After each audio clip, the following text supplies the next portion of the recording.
आज हम लोग बात करेंगे एफआईआर यानी फर्स्ट इन्फॉर्मेशन रिपोर्ट के बारे में, जिसे हिंदी में प्राथमिकी भी कहा जाता है।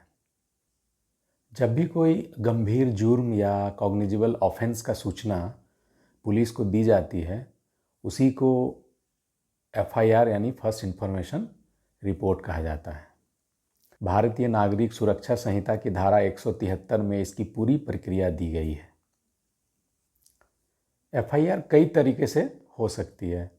पहला तो ये है कि आप थाने जाकर डायरेक्ट उस घटना के बारे में मौखिक तौर पर वहाँ ऑन ड्यूटी पुलिस ऑफिसर को बताते हैं, तो वो उसको लिखित रूप में दर्ज करता है और उसमें आपका हस्ताक्षर लेकर एफआईआर दर्ज की जाती है।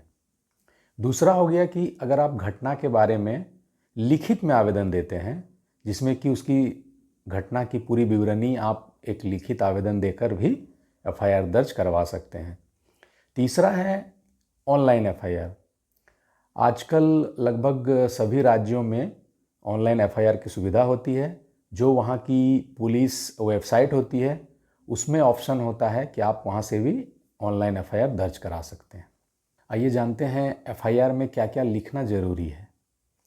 घटना का तारीख और समय, घटना का स्थान, कहाँ पर घटना घटित हुई है, किसके साथ घटना हुई थी यानी कि पीड़ित का नाम, क्या हुआ है, कैसे हुआ है या कौन किया है।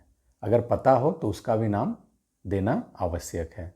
घटना से रिलेटेड अगर कोई गवाह मौजूद हो तो उसके बारे में भी जानकारी देना जरूरी है। एफआईआर लिखने के बाद आप उसे ध्यान से पढ़ें, उसके बाद ही उस पर साइन करें, और अगर कोई बात छूट गई हो तो उसे सुधार करने के बाद ही उस पर साइन करें। एफआईआर दर्ज होने के बाद उसकी एक फ्री कॉपी पुलिस द्वारा आपको उपलब्ध कराई जाती है, जिसे प्राप्त करना कभी ना भूलें।